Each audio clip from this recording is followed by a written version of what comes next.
surveiller même l'ascension chez moi. Et le deuxième sens. Et si nous avons un bout d'allumage comme vous dans le salon, permet de commander séparément jusqu'à partir d'un certain moment.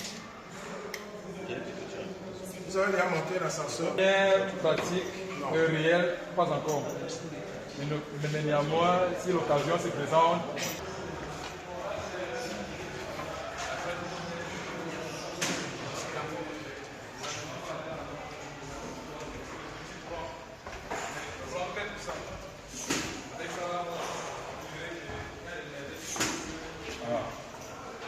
donc ici, il y a la maison, il y a notre maison qui est un système très moderne. Cela présenté par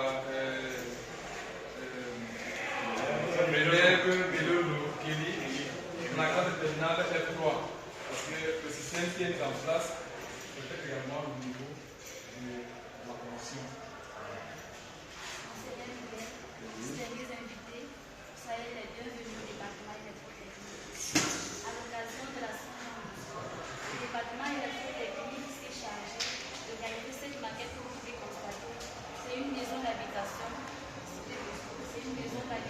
Comme toutes les autres maisons, mais la particularité et la différence de ça est qu'elle est commandée à partir de notre portail.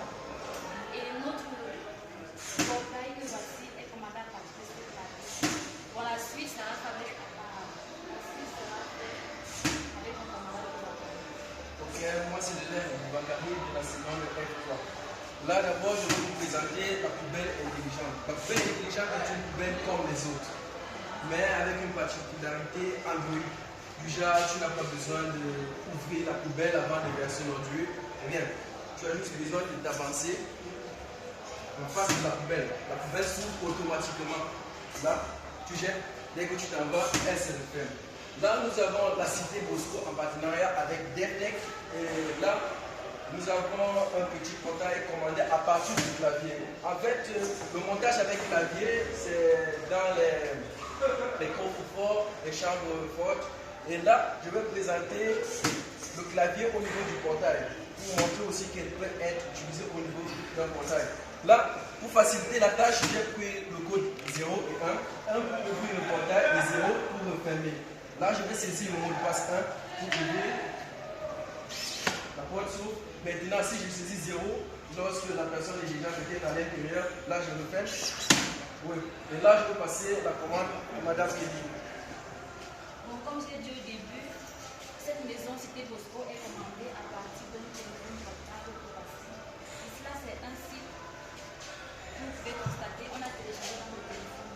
Pour allumer les lampes à l'intérieur, on a la chambre 1, la chambre 2, le couloir, on a le salon, on a la cuisine, ainsi que la douche.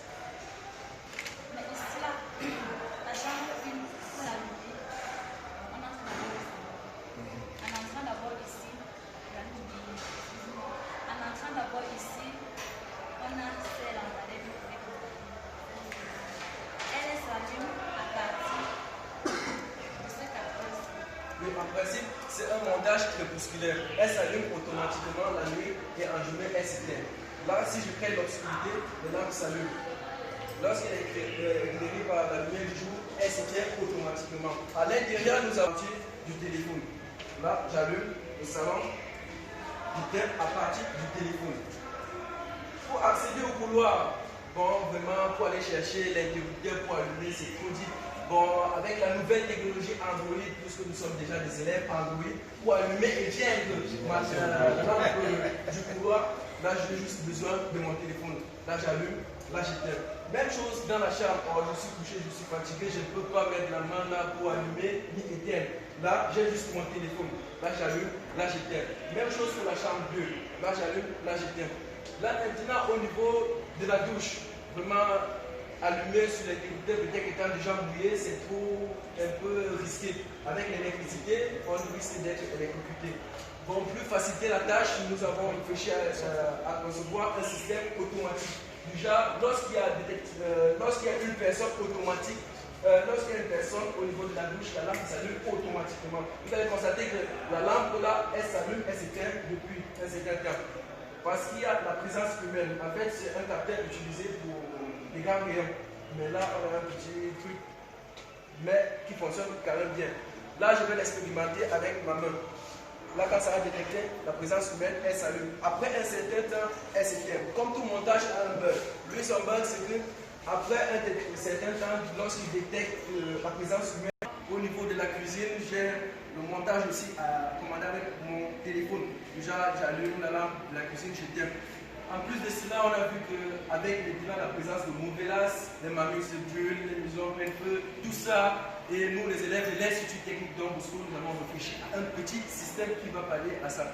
Là, si peut-être maman est à la cuisine, au salon, elle a laissé le gaz allumé. Et si le gaz commence déjà à saturer la salle, nous avons un détecteur de fumée et de gaz qui détecte directement le gaz, après elle signale avec une sonnerie. Là, je vais essayer de simuler avec le gaz ici. Là, elle signale. Là, on va venir éteindre le gaz. Lorsqu'il n'y a plus de gaz, elle s'arrête comme maintenant.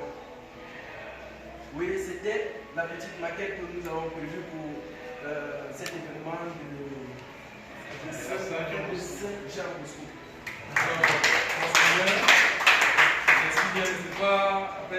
C'est pas fini. Parce que là derrière, vous voyez qu'il y a une autre maquette qui est au chantier, qui est en chantier.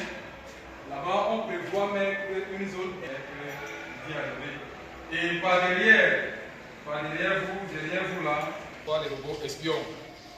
Les robots qu'on envoie dans la NASA et ainsi de suite.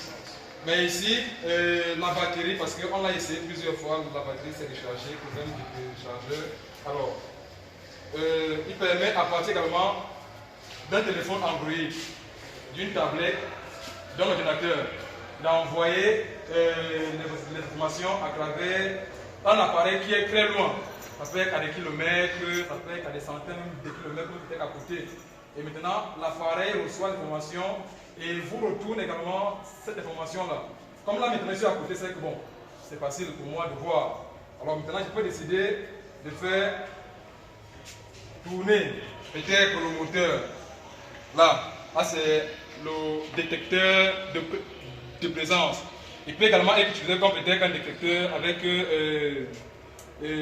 une caméra pour peut-être espionner, filmer les points, prendre les photos, ainsi de suite.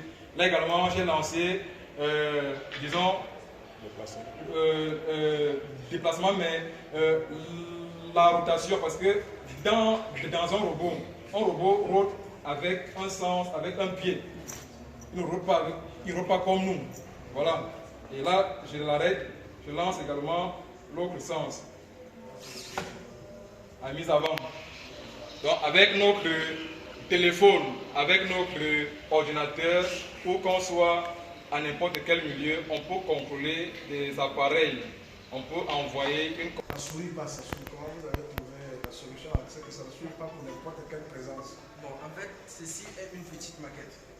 À grande échelle, on a prévu faire à une certaine distance. Donc déjà, le chien peut passer bien. Et on a aussi prévu avec un détecteur de présence humaine. Donc uniquement une personne qui puisse ouvrir pour se revenir. Et aussi, monseigneur, pour compléter, c'est, vous voyez, le détecteur de présence.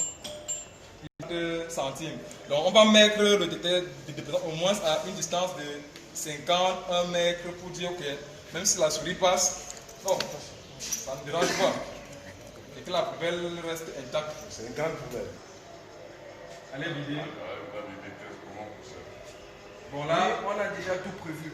Déjà avec, à grande échelle, on a prévu un système de vidage automatique. En fait, ça va être par là.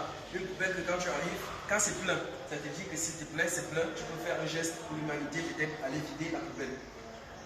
Si c'est plein, là, son bac, il y aura un petit bac là qu'on va ouvrir et prendre le seau et aller vider. Tout simplement. Et en plus, ça va être autonome avec l'énergie solaire. Déjà, ça se recharge automatiquement, pas besoin du cordon comme ici. Quand ça rentre dedans, quand fait son travail, comment est-ce qu'on doit procéder pour pouvoir recharger alors qu'on n'est pas de C'est simple, parce qu'il y a tout ce qu'il faut comme indice pour savoir que c'est là qu'il faut vider.